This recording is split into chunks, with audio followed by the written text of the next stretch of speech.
The Self-Helpful Podcast is brought to you by Ziglar, your premier source for equipping life and leadership coaches. Visit Ziglar.com and let them inspire your true coaching performance.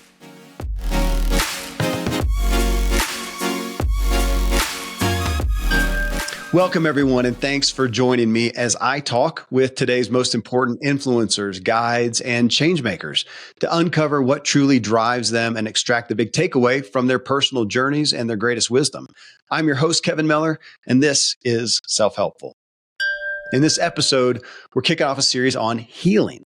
Your body's ability to heal itself physically, psychologically. And every day we're exposed to things that compromise our very beings. I mean, just going through the day taxes us. And at the end, we generally go to sleep. And while we sleep, we hope to recharge so we can do it all again.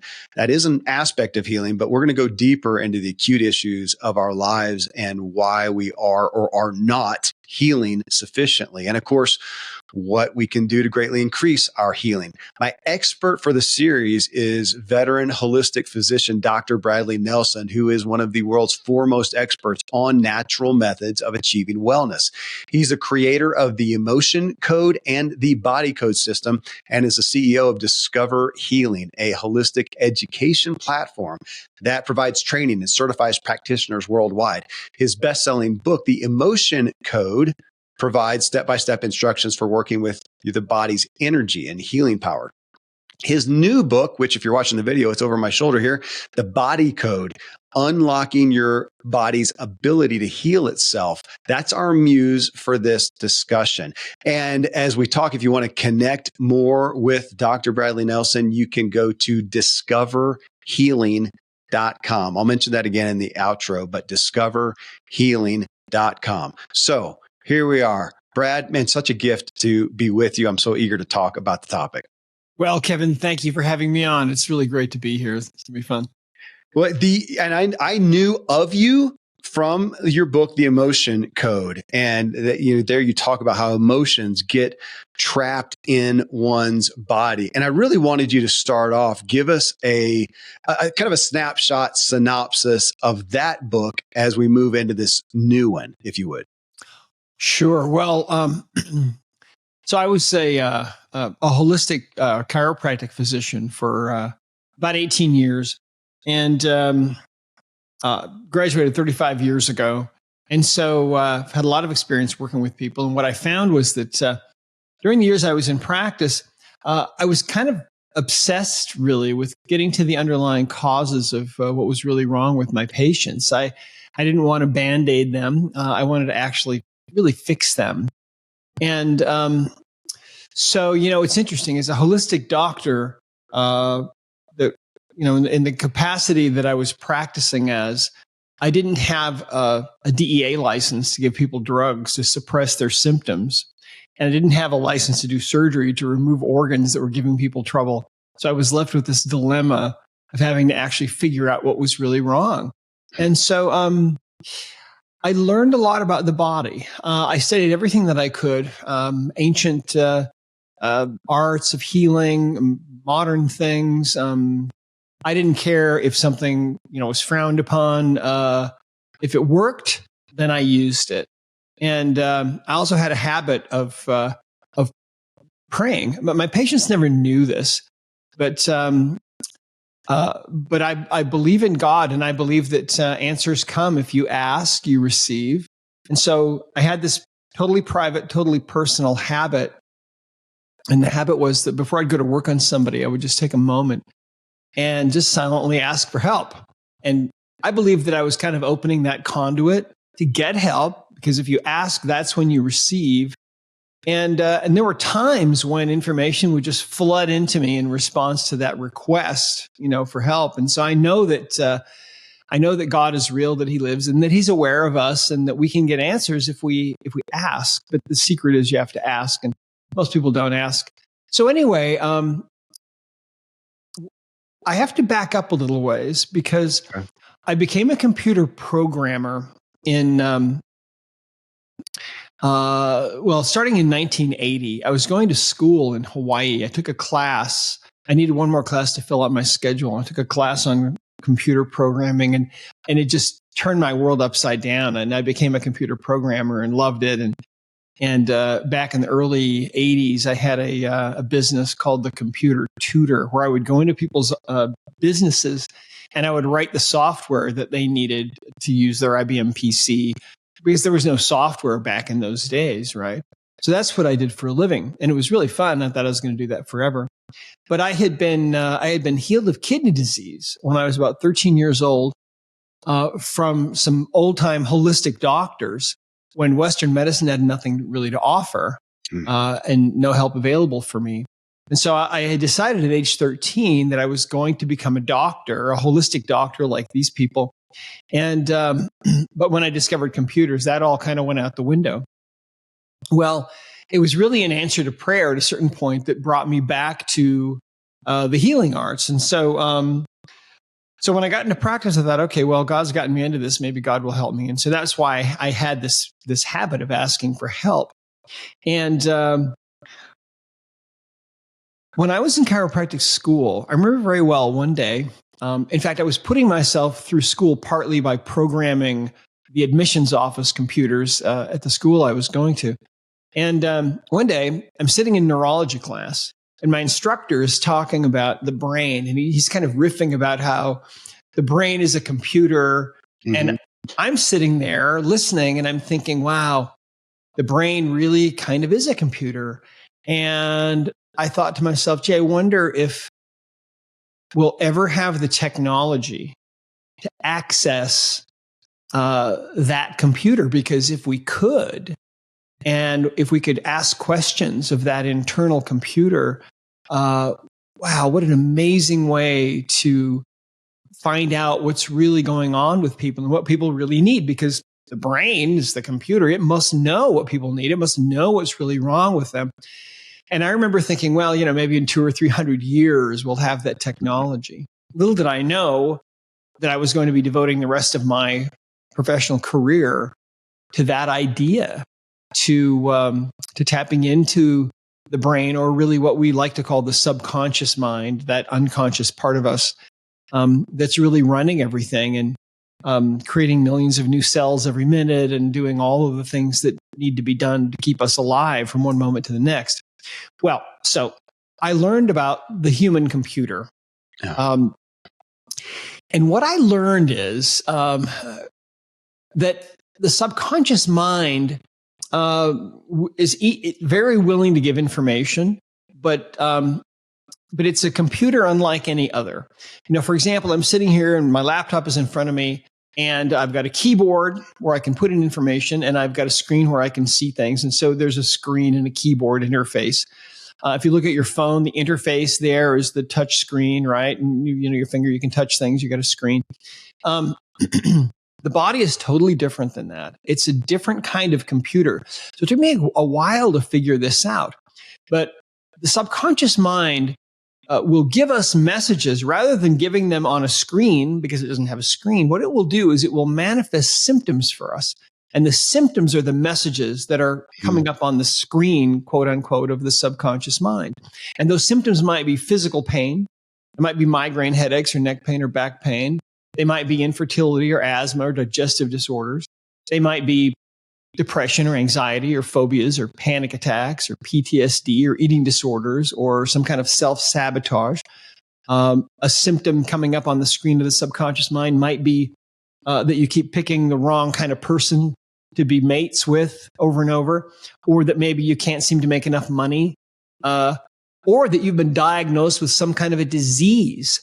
And what I learned over all of those years practicing, and since then, is that this is how the subconscious mind communicates with us, and it's a binary computer. So we can perceive these messages, these symptoms that we're having in our lives, and then we can communicate with that subconscious mind. We can ask questions and we can get answers, but there's no keyboard. So how do we do that? Well, we do that by simply talking out loud or silently, and the subconscious mind will answer us using some form of muscle testing. And in other words, what I found was that the body would be strong if I asked a question of a patient and to get a subconscious response, their arm would be strong for yes and weak for no. And I didn't discover that. That was discovered by someone else a long time ago. But anyway, so you can use muscle testing and get any answer from the subconscious mind that you want, as long as the answer can be returned back by the subconscious in the form of a yes or a no. It can't elaborate really. But so that sets the stage. So here I am in my practice. I've learned how to communicate with the subconscious minds of my patients.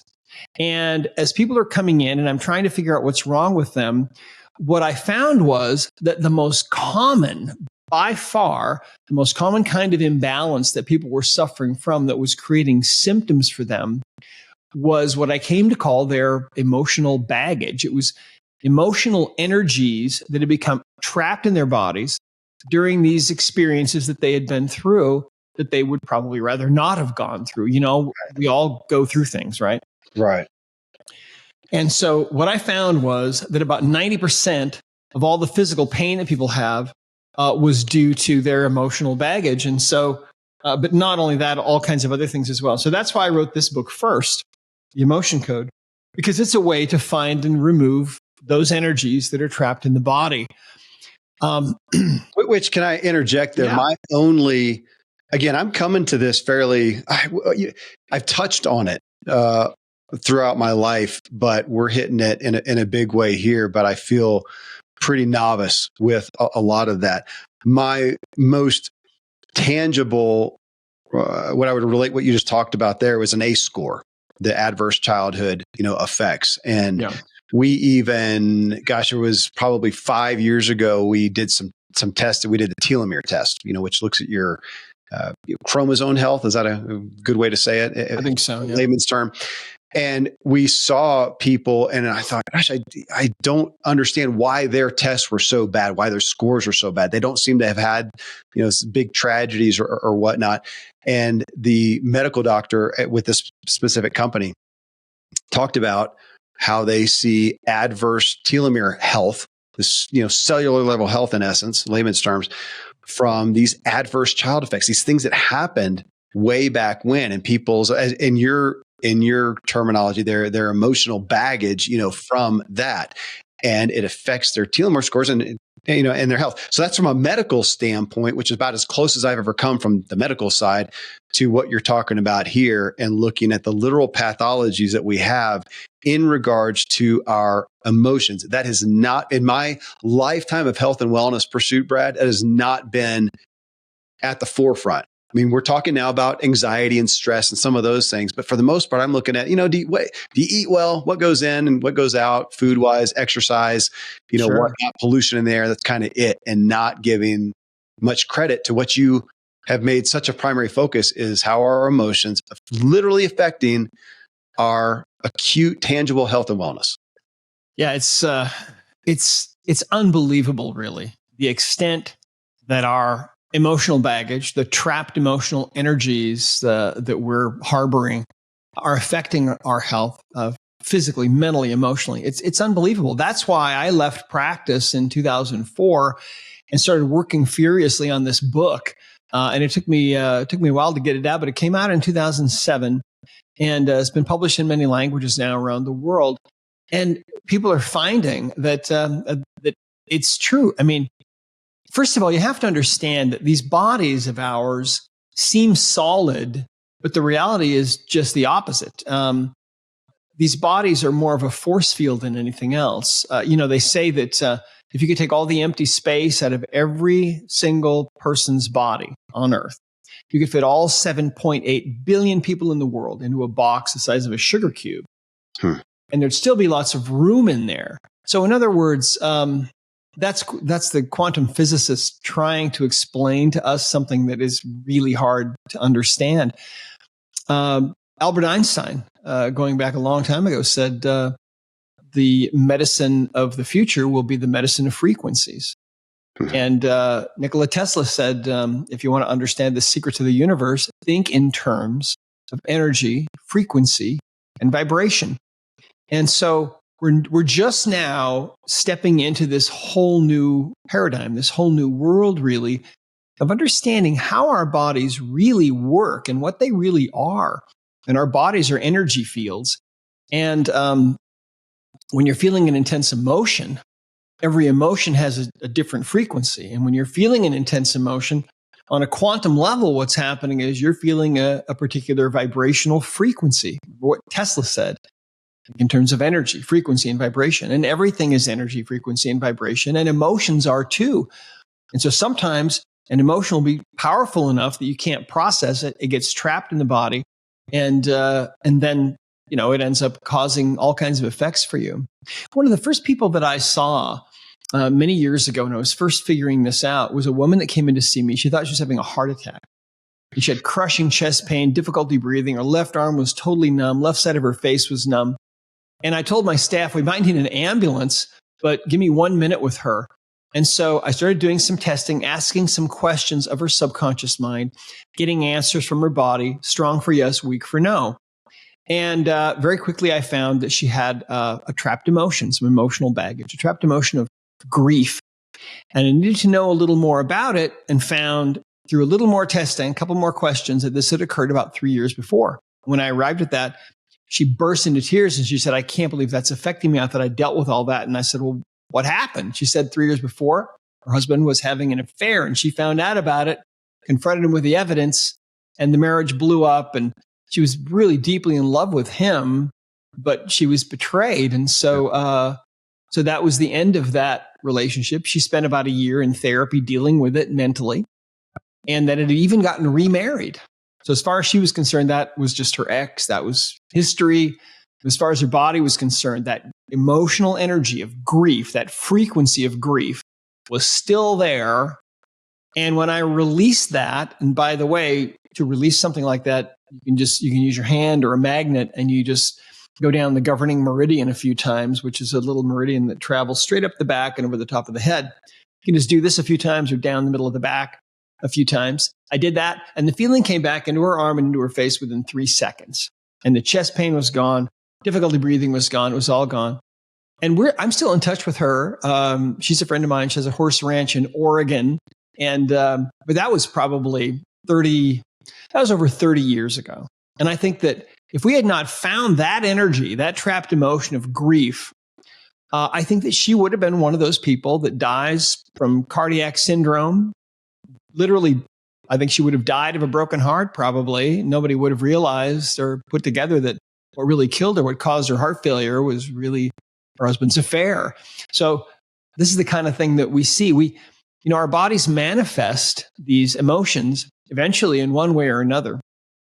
Well, I want to chime in right there because, I've been reading your book, studying about you, and I've been in the health and wellness arena and in functional medicine. That's a big focal point of mine. And looking at the body as energy. And this is coming from a Southern Baptist kid, who grew up in the Bible Belt and whatnot. And this is some hoodoo guru stuff here that we're getting into, and which is hard for people to accept. And yet I also know that if we go back in time, as you talked about, and into just back in time, period, around the globe, but then, especially in some of the Eastern areas and whatnot too, this stuff's been around a long time. It's a short time that it's disappeared. No different than we all know the information age and computers and stuff.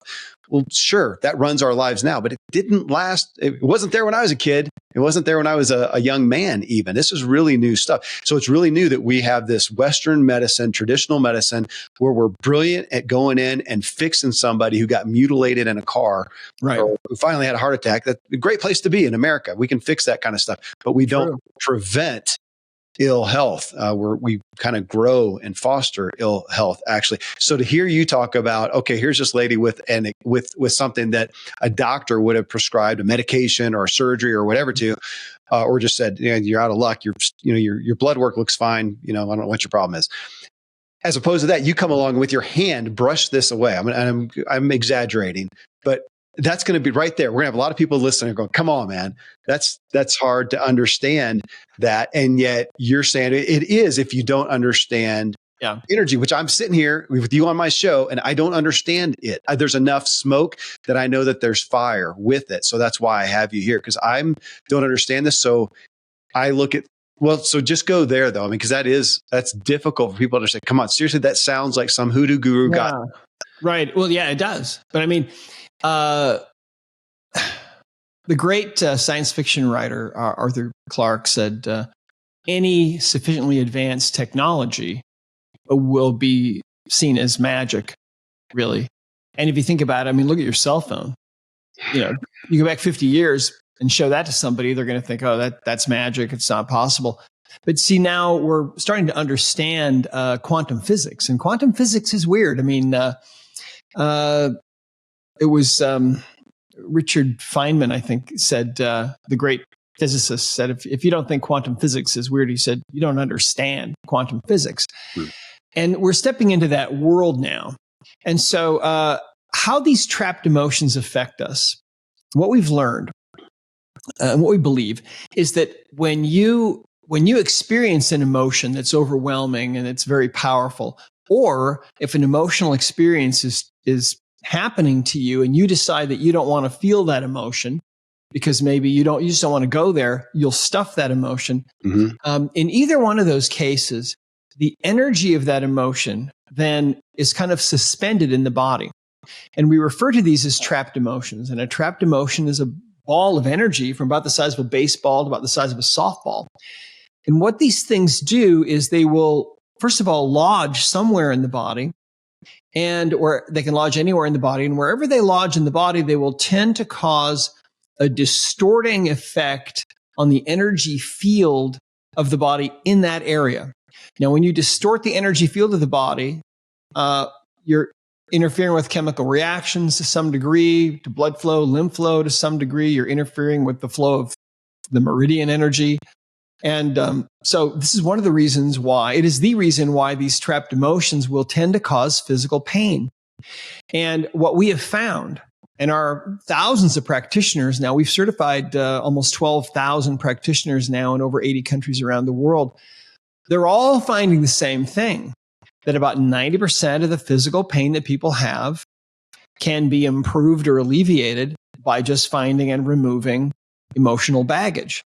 So remember, the subconscious mind is a computer, and the screen of the subconscious mind is the symptoms that we experience. And one of the most common symptoms is physical pain. So let me tell you another story about pain. Now, this is coming to mind. There was a guy that came in to see me many years ago when I was in practice, and he had really severe low back pain. His pain was about a 9 on a 0 to 10 scale. And so his next step was surgery. He didn't know what he was going to do, but it had been going on for a while. And so he came into my office, the very first visit, and I'm testing him and asking questions of his subconscious mind, his internal computer. And I find, I ask, do you have a trapped emotion we can release that is contributing to your back pain? And the answer came back, strong. And so then we have a chart of emotions that looks like this. Okay, there's 60 emotions on here, divided up into 2 columns and 6 rows. And so then I asked, okay, is this emotion in column A or column B? And I got a yes answer on one of those. And is it in an odd row or an even row? And one of those was strong. And then I was taken, eventually then I worked it out to a single cell, and the emotion was anger. So it was column A, row 4. And that was the emotion, anger. And so I asked, do we need to know anything else about this? And the answer was yes, from his subconscious mind. So I started figuring out when this had happened, and it had occurred 20 years before. I got that on the muscle testing from his subconscious mind.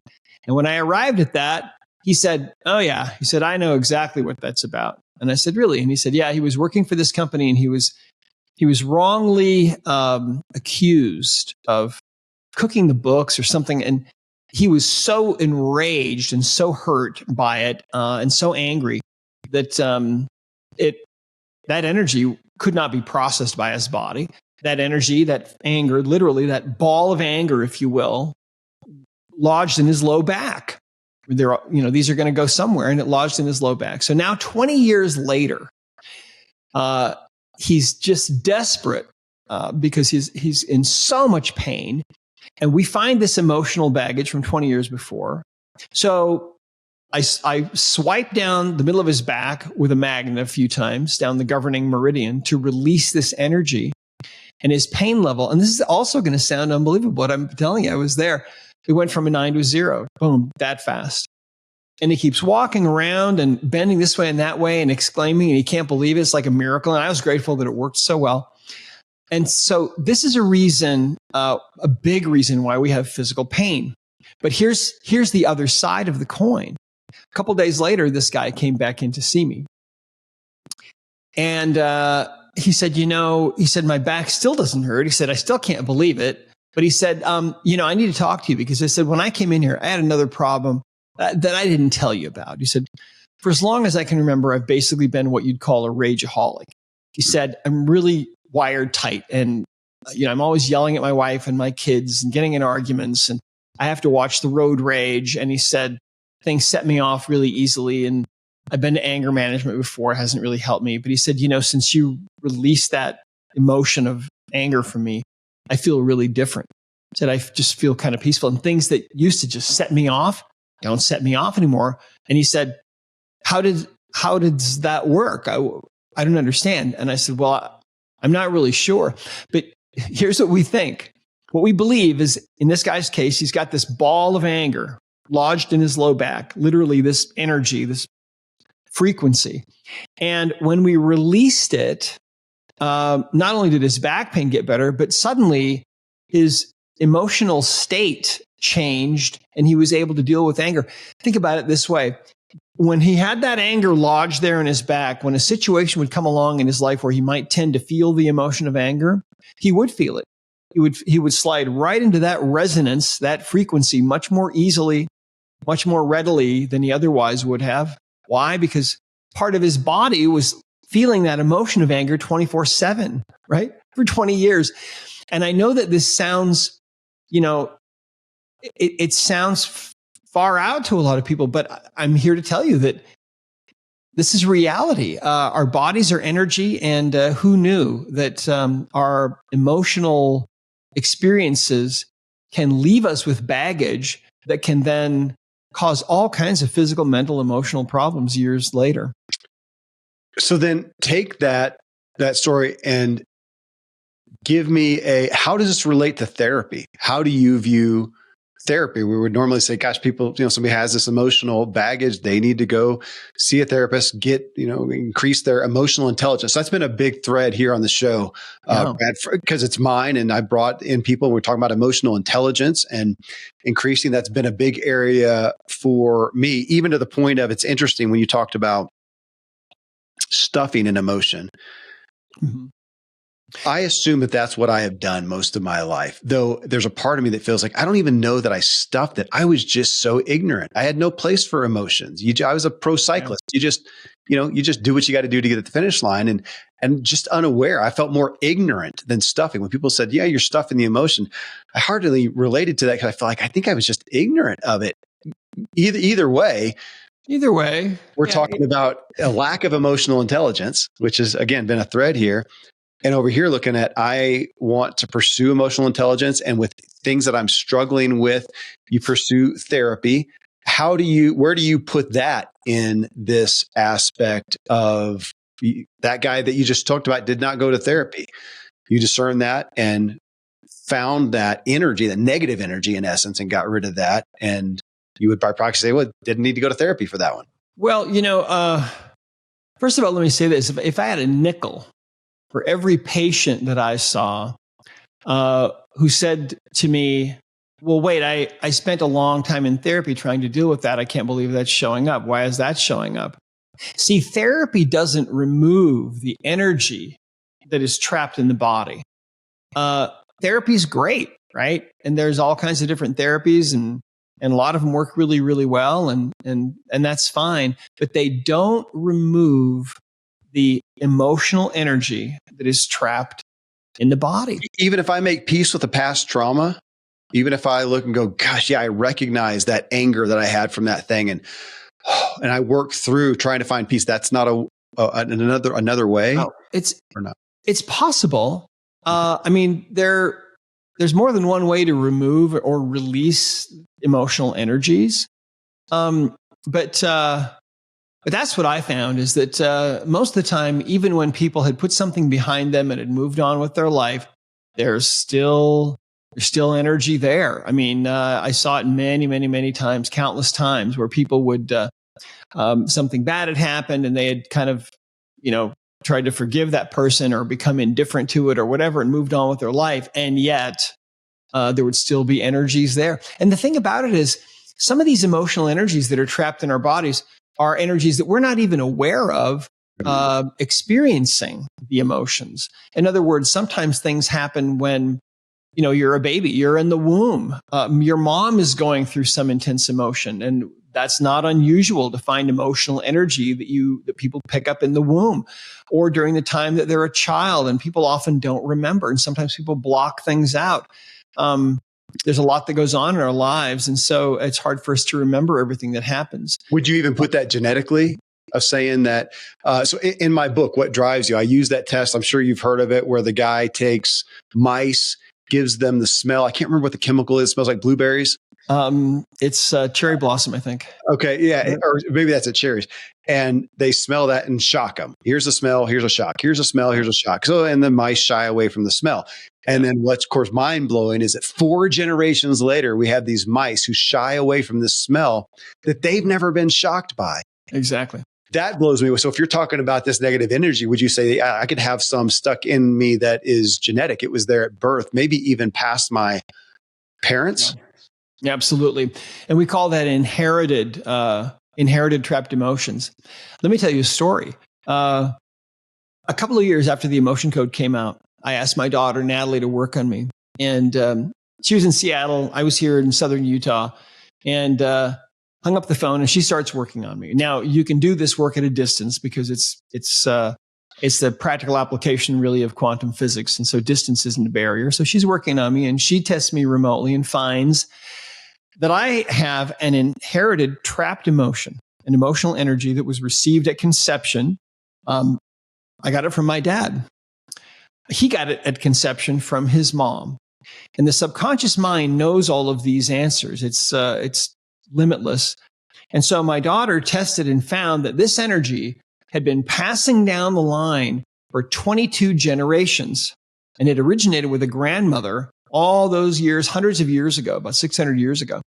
And all of a sudden, my daughter, I wish she were here to tell this, but all of a sudden she could feel there was someone standing next to her, and she knew who it was. It was the grandmother that it started with back in the 1400s. And she could feel her emotion. She could feel how overwhelmed she was with gratitude that this was being done. She could also feel how desperate she was to have this energy released from her posterity. The emotion was hopelessness.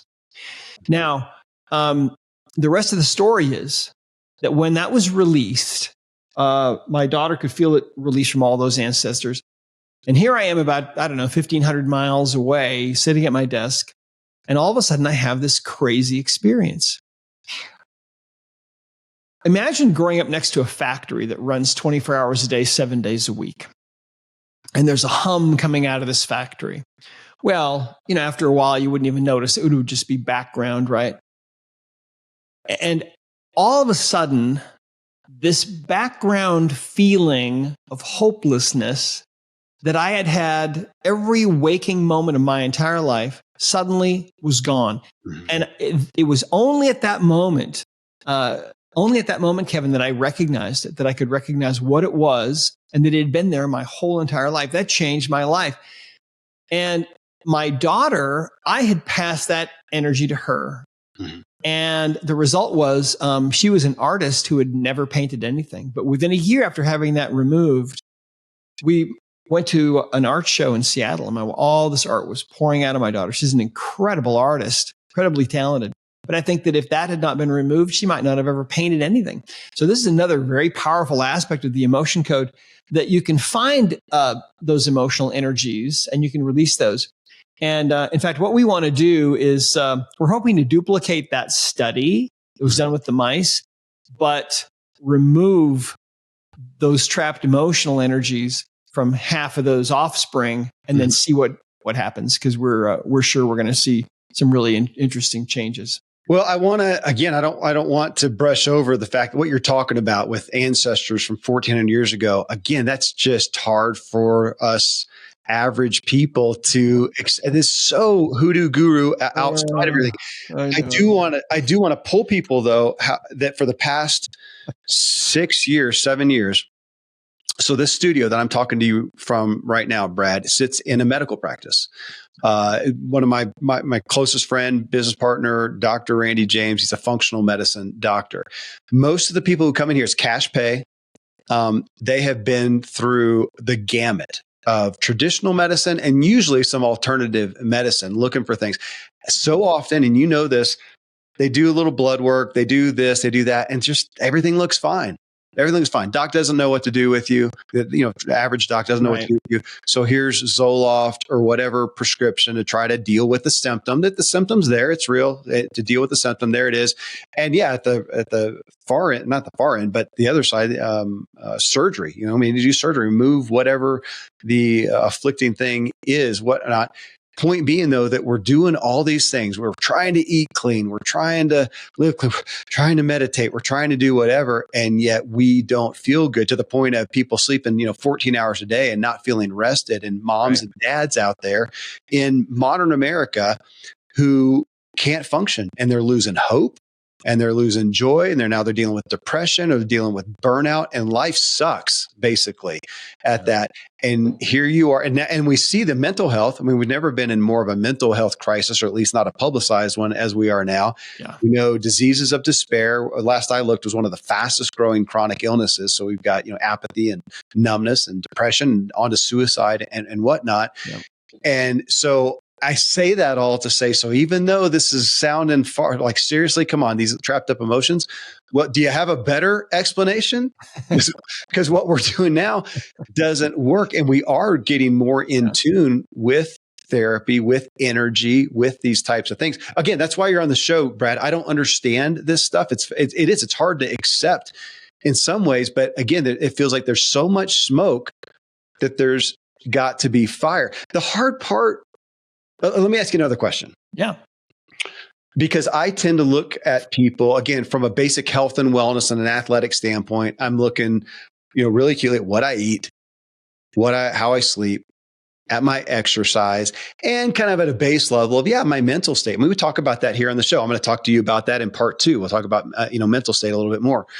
And, we know anxiety and stress and things. We know, I think we're coming to terms with that's eating away at us. But I tend to look at myself and other people. When I see somebody who looks like absolute hell in the grocery store, I'm generally looking in their grocery cart and seeing, well, that probably is why. You got the worst, stuff in there. How do you deal, or I don't even know how to frame the question. How do you, reconcile some of that when we do have ill health along with the emotions, but we're also just doing some things that you can't remove the energy of living on Hot Pockets 24 hours a day. Right. Yeah, that's true. I mean, when I was in practice, I generally didn't see patients that were kind of on that level of of taking care of themselves. Most of the people that I saw were actually really, trying to do the right things for themselves. So yeah, I mean, it's true. All of these things kind of come together, So they weren't doing acutely harmful things, is what you're saying. They're trying to eat well, they're trying to sleep well, they're trying to do, and yet that's the person. So that's who we're talking to. And granted, somebody who's in horrific health and just out there killing themselves is not listening to this show. So this is the right audience. These are people who are primarily doing the right things. They're listening to a show like this. Yeah. They're not listening to the next crime drama and serial killers type stuff. They're listening to this to better themselves. They're probably doing what they can to eat well, sleep well, exercise. Right. And yet they've got these issues that are just chronic. Yeah, see, most of the people that I saw, especially during the last 10 years that I was in practice, were people who had been told that their condition was incurable and hopeless, and that there was nothing that Western medicine had to offer them except drugs to suppress their symptoms. Those are most of the people that I saw. And so they came to me as a last resort. And yet the vast majority of them were able to get well. And that really takes us to the body code. You see, remember, I was a computer programmer. And so when I got into practice, I always had a computer there with me. And as I would find something new through prayer or through research or whatever, I would try to put it into this system. And I eventually was able to put together what we now call the body code, which is simply a way to ask the subconscious mind what's really going on. And it has it's really kind of an interface in a way for the subconscious. And during those years, what I found was that there are really 6 different kinds of imbalances that cause all of our mental and physical and emotional problems. And those are things like energies, like trapped emotions and traumas that are trapped in the body. There are things like pathogens, viruses, bacteria, fungal infections, parasites, things like that. Misalignments, any tissue can misalign. And nutrition, lifestyle, things like that. Toxins, okay, we're all exposed to toxins all the time. And then the circuitry and the systems of the body, and this has to do with connections between the spirit and the physical and the cardiovascular system and all the different systems of the body. And so what I found was when I had cataloged all of the different imbalances that can occur in these 6 categories, I found that I could ask my patients' subconscious minds where their imbalances were, and it would actually take me to those imbalances. And so I was able to help people in a really, really powerful way. But eventually it became clear to me that this wasn't just for me. This had to go out to the whole world. In fact, what happened was about a year after the emotion code came out, I woke up one morning and my mind was full of instruction. And the instruction was, you need to take everything that you've learned about natural healing and put it into a self-study course that anyone can learn and make it available to everyone, everywhere. And that was the instruction. And it did not come from my own mind. And I remember thinking, are you sure about this? This seems like it actually might require some work. And it did. And it did. But that's what the body code is now. So, well, let me ask you, when you talk about imbalance, so now you're going beyond, okay, here's an emotional issue that has, again, I'm going to say this in super layman's terms because that's all I can do as a novice here, is to say, here's our body with good energy, and now you have a bad emotion, boom, there's some negative energy and it's going to cause problems, a hiccup in the system. Now you're saying, and these other things can as well. Here's an environmental toxin. Here's an X and Y, Z. Yes? Yeah, exactly. Because trapped emotions are the most common kind of imbalance that we suffer from. But what I learned as a computer programmer, talking to the binary computer of my patients' bodies year after year, right?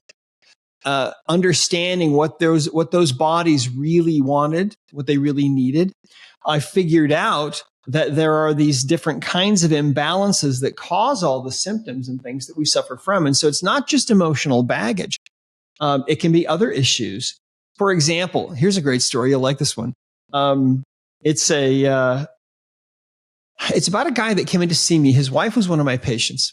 And she had fibromyalgia, which is pain in the muscles all over the body. And I was able to help her get well. So she referred her husband in. And he was very reluctant, but he finally came in and he told me the story. He said that 4 years before, he was a truck driver. And he started getting this swelling in his groin, and his scrotum swelled up really big, and it became incredibly painful, and it wouldn't go away, and he had to go on disability. And so total disability, couldn't work anymore. And he's seeing specialists up and down the coast of California trying to figure out what this is. Nobody can figure it out. 2 years into this, they do surgery. They open him up, don't see anything, stitch him up again, and it all comes back. So he's a very, very depressed person because of this. Young guy, mid-30s, wife, beautiful wife, mid-30s, couple of really cute kids, but his life was just on hold.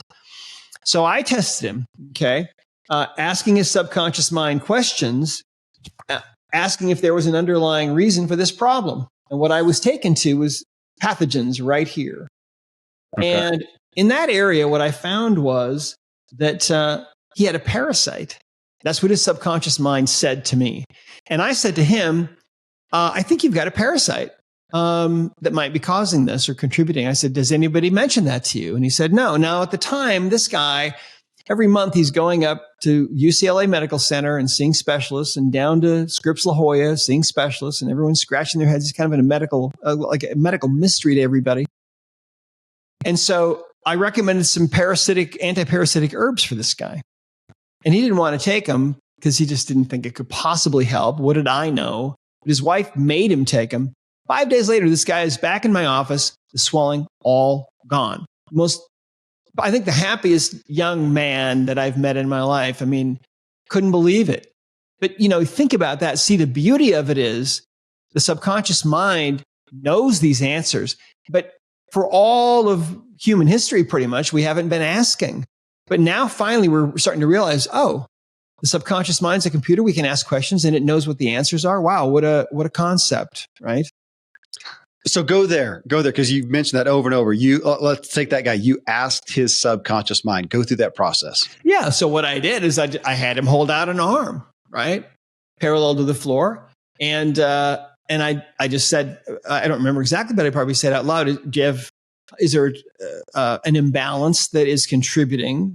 Is there a reason for this? Is there an underlying reason for this? And I got a yes answer. So then, people, unless you're watching the video, strong answer. Yeah, Brad's holding his arm out, and he's saying, like, imagine him pushing the guy down. So he's asking the question, pushing the guy's arm down. Yes, and there's a tension the guy's giving or not. Yeah, okay. And so and you can do this at home. I mean, grab somebody and have them state their own name. Like if I were there with you, Kevin, if you were to hold your arm out parallel to the floor, and if you were to say, "My name is Kevin," that's a true statement, right? And so if you were to try to resist against my downward pressure on your arm, you'd be able to resist me. But if you were to say something that's incongruent or untrue, like, for example, my name is Bob, then if you were to try to resist against my downward pressure, you wouldn't be able to. Your arm would weaken. And that's a subconscious response, you see.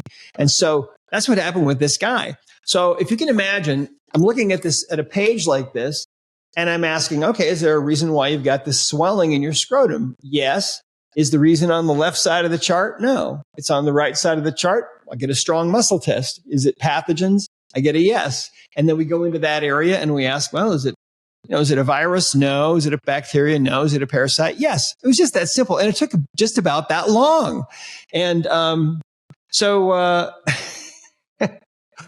that's the reality. Listen, I had to be a computer programmer to be able to understand this, because the subconscious mind is a binary computer. And it's kind of like, it always reminds me of that Star Trek episode from years ago when Captain Kirk ends up on this planet and he finds this other starship captain that is just in a box, and there's only his head sticking out of a box, but he can communicate with him by him blinking his eyelids, for yes or no. And that's how the subconscious mind is. It's limited to yeses and nos, strong for yes, weak for no. But you can ask any question that you want as long as the answer can be given back. And I'm hearing that story you just told, and I'm thinking, man, if you asked me what a parasite, how would I know? I don't know what a parasite is. It doesn't matter. It's your subconscious mind. See, the subconscious mind knows, and the subconscious mind also never sleeps. I mean, if you think about it, we have this conscious mind, right? And the conscious mind is where we have our relationships and we work our jobs and we spend all of our waking hours. But when you go to sleep, the subconscious mind turns off. What's left? The subconscious mind. And the subconscious mind is always running. That's the part of you that's creating all the new cells and digesting your breakfast and turning it into new nerve cells. I mean, it's doing things that we can't even really comprehend. It's beyond our ability really to comprehend. I mean, they say that the average cell in the body is equivalent in complexity to an aircraft carrier with jets on the ramp, and thousands of people working at their individual jobs. That's a single cell. We have 37 trillion of those. The subconscious mind knows all about all of those, and it knows your whole history. Every face you've ever seen in a crowd, everything you've ever eaten or tasted or touched or smelled, it's all in there in that subconscious mind. And I found that as a doctor trying to help people, this was just like the holy grail. It was the most amazing thing because I could ask my patients and get the answers out of their bodies, out of their subconscious minds, and then just do whatever their subconscious mind said, and they would get well. It was incredible, really. I remember once I had a new patient that came into me who was a woman with fibromyalgia and chronic fatigue. And, her life was kind of not working very well. And I said to her, I had just done the exam on her and everything. And I said, I said, I'm basically clueless about what's wrong with you. And her eyes got really big. And she looked really startled. And I said, but it's okay. Don't worry. Your subconscious mind knows why you're having all these symptoms. And I know how to talk to it. And you see, now with the body code, anyone can learn how to talk to the subconscious mind and get answers. And that's the power of this. There's the cat's out of the bag, Kevin. This is not, Well, and again, I say novice here because I've experienced some of this. I've had a long history with chiropractors, and have seen some of this, but didn't understand it. They did this thing, and I have no idea what you just did. You waved your hand over here, whatever, and didn't know, and it wasn't explained. So we're getting into it. I do want to ask on one area, because one issue, to take it to a specific issue that may relate to a lot of people. I see a lot of people who, like you talked about, they're pursuing health and wellness. They already are, like most of the listeners here. They're doing most of the right things. They're not doing a lot of bad things or whatever, and yet they got these issues. One of the most common, it feels like, that I see with people with this demographic and out here in the culture is gut issues. And I thought of that because you mentioned digestion a moment ago.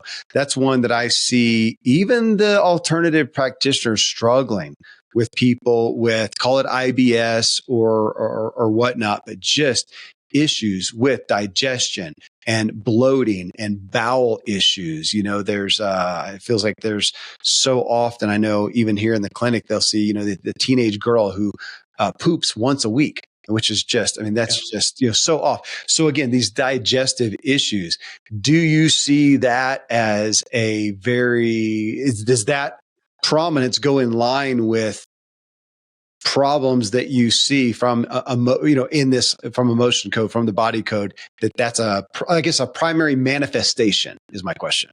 Well, that is one of the manifestations. Remember that every process like that will have emotional baggage as part of it. And so emotions that are trapped in the body are listed in this area right here in the body code, the energies area. And so typically the things that I've seen in cases like this, where I've been able to help people get completely well, there's always emotional baggage, right? There's always emotional energy that's trapped in there, trapped in the bowel, trapped in the ileocecal valve and the colon and the small intestine and so on, making things malfunction. Once those are released, there can be other things as well. Sometimes there's a parasite. I remember there was a guy that came in to see me one day who had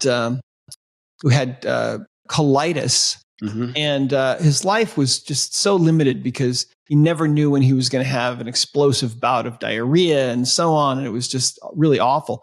Well, I tested him, and his subconscious mind said he had a parasite, so we gave him some parasite supplements, and that completely took care of it. Right? There were some emotional energies too. There can be other things as well. And in the body code, we're able to find all of those things.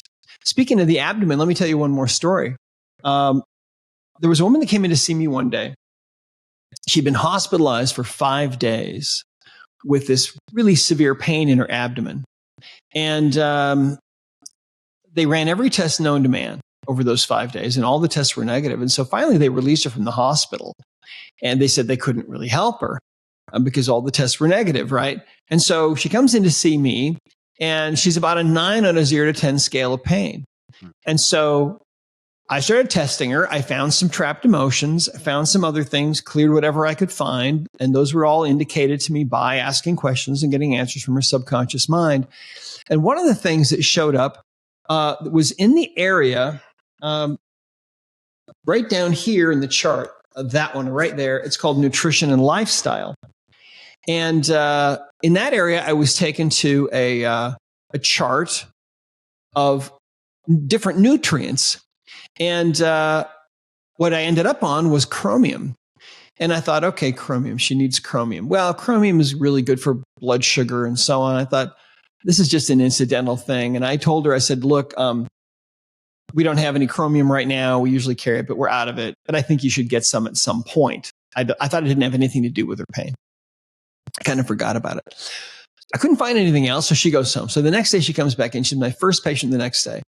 And now she's about a 10 plus. And I'm thinking, I don't know how they missed this in the hospital. She's got to have appendicitis. I mean, she's got all this pain. I didn't know what else to do. So I started asking questions using the body code. And out of all the thousands of possibilities that I could have been taken to, I was taken right to this chart of nutrients and right to chromium. And at that moment, I remembered, wait a minute, that showed up yesterday. And I said to her, look, I want you to go down the street right now, leave my office, go down the street to the health food store, buy some chromium tablets, ask them for water. Don't even wait. Go ahead and take some tablets right then and then come back. Okay.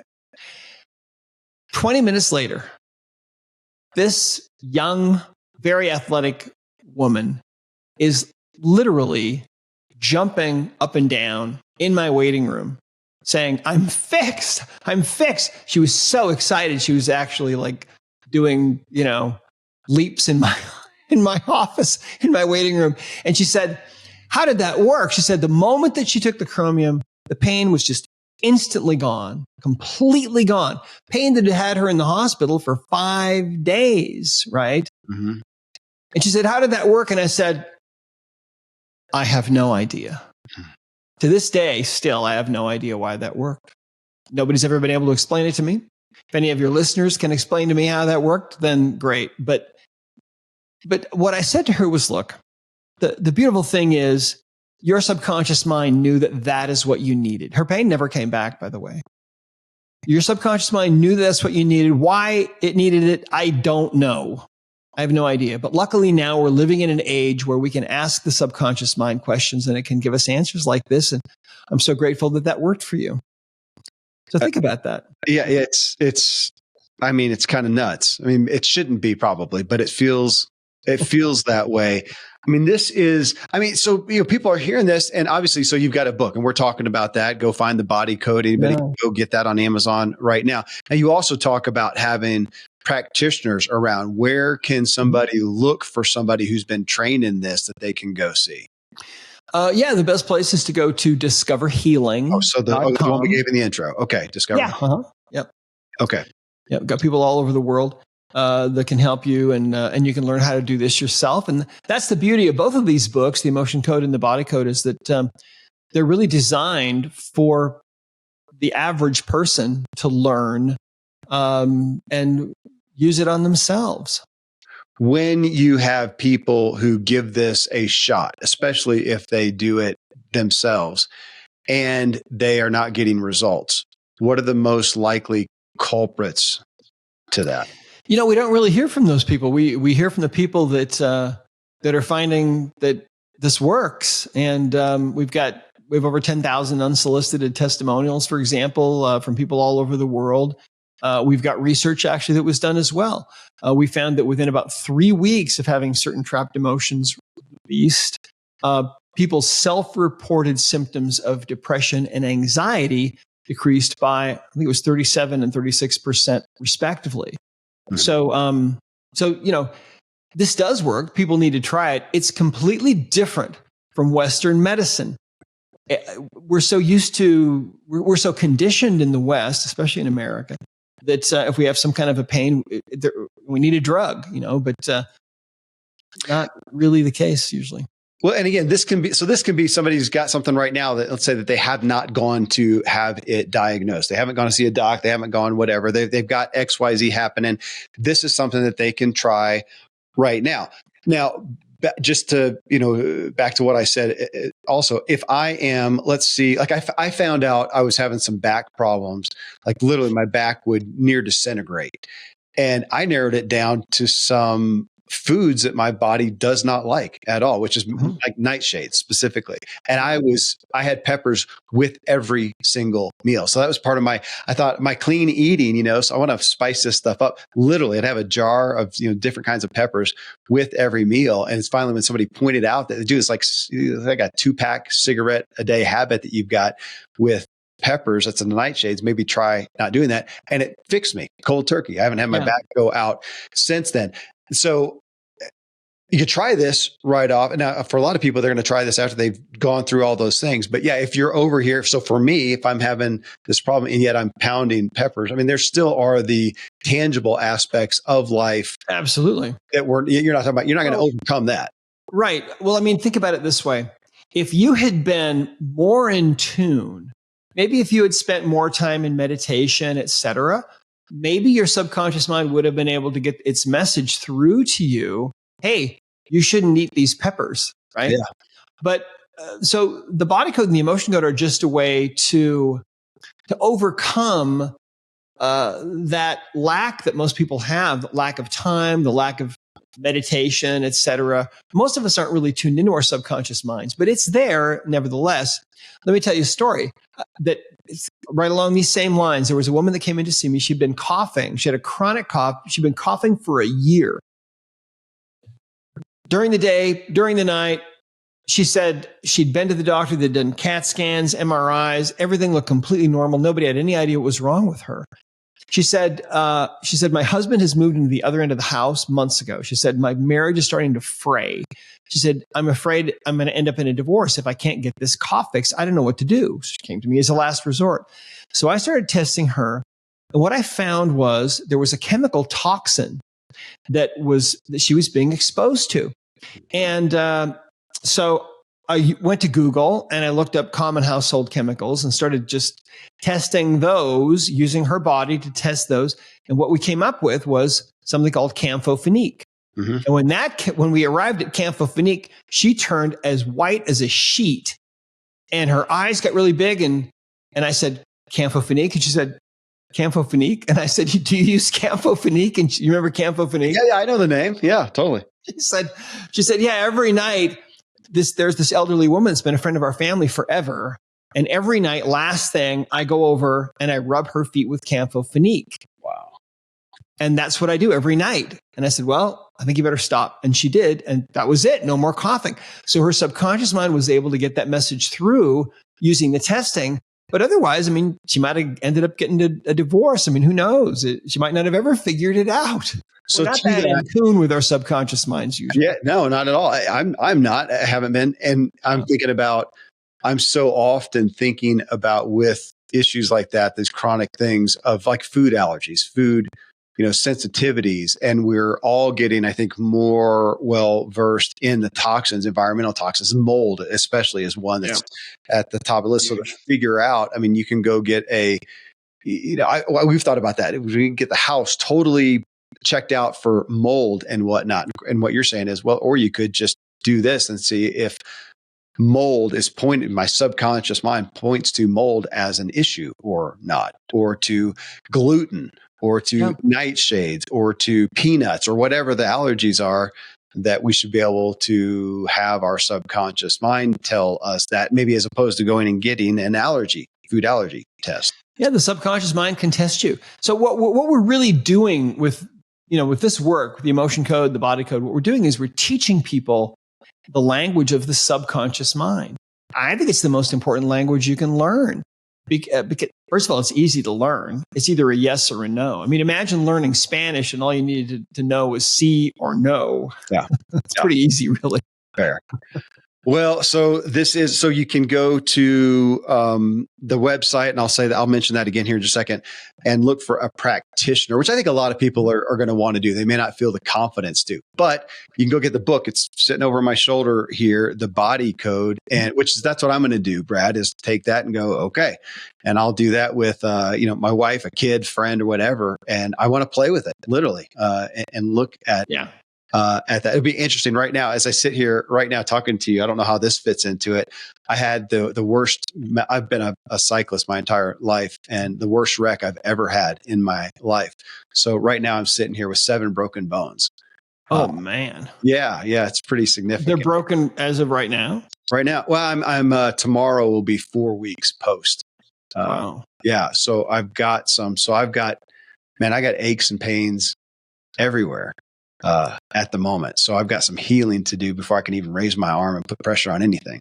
But I want to start playing with it and start looking. This is a completely new area of life. So thank you. This is the questions I would have asked. So now I just want to go try it. I feel like, okay, either you, Sure. well, actually, I was going to say either you believe it or not, whether you believe it or not, why wouldn't you go give it a shot? And especially those who are dealing with these chronic issues for so long that nothing's pointing to, and maybe you're taking a medication for it, maybe you're in therapy for it, whatnot. There's no harm in trying this. And I've been looking at your testimonials, and you've got a lot of big names behind this. It feels hard to refute. So thank you. Thanks for being on the show, for letting us have some understanding of this. And I do want to make sure that, I give people, let me give you the info on this again, folks. And as always, I'm so grateful everybody showed up to listen to the show and join me on this journey to elevate our experience and the way that we show up for others. This is Dr. Bradley Nelson. The book, again, is The Body Code, Unlocking Your Body's Ability to Heal Itself. That's the muse for this discussion. And this is one, of course, I always advocate the books. You're going to have a really hard time doing anything if you don't go get the book. I assume it's in audio and all those different It formats. is, yeah. Okay. So you can do that. Now, if you want to find, just connect with Dr. Nelson and look for a practitioner and everything else he has to offer on this. And I would say there's probably a place to where if you're a skeptic still and you want more questions, that they can connect with you or your team. Discoverhealing.com. Yep. Discoverhealing.com.